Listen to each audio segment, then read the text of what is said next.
Izei txikia, irakurlea Leire Zubizarreta Flores. Izei txikia oso goibel dago. Hostoak motzak eta puntazo jotzak dauzka. Orratzak bezalakoxiak. Nik ez dut horrelakorik hostorik nahi. Zuhaitz guztiek nik baino politagoa dauzkate. Urrezkoak eduki nahi ditut. Gaua heldu da, eta loak hartu du izei txikia. Esnatu denean hauxe esan du. Bai ederki, orain ez daukat orratzik. Urrezkoak dira nire hostoak.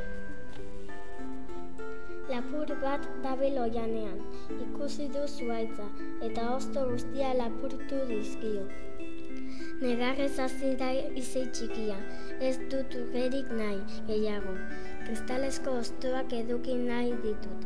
Kristala ere oso polita da, urrea baino distiratsuagoa.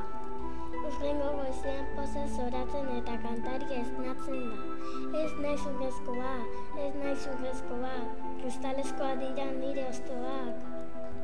Baina gauean gogor jotzen du haizeak. Azkenean, horro eginez, kristalezko hosto guztiak hautsi ditu haizeak. Oso goible jarri da berriro, izei txikia, eta negarrez hasi da. Ez dut gehiago kristalezko izan nahi, hosto handiak eta berdeak nahi ditut, jardinetako zuhaitzenak bezalakoak. Jaio da egun berria, eta izei txikia hosto berde eta ederrez beteri dago. Hau poza, beste zuhaitza bezalakoxea naiz, orain, ez ditut inor kalterik egingo.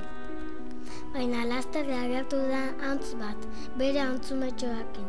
Ara, bai arbolatxo ederra, baduzue nahiko jan bertan. Zatozte ona azkar, ñan, bai hosto goxoak, amatxo, diote antzumetxoak, eta denak jaten dituzte. Izugarrizko hotza egiten du orain. Gaua da, eta izei txikia erabat biluzik hotzez dardaraka eta negarrez dago.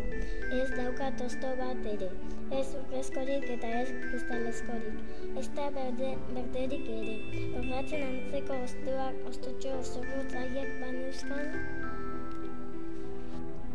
Eta goizean eguzki erten zenean, izei txikia bere hostotxo indartzu eta zorrotzekin azaldu zen.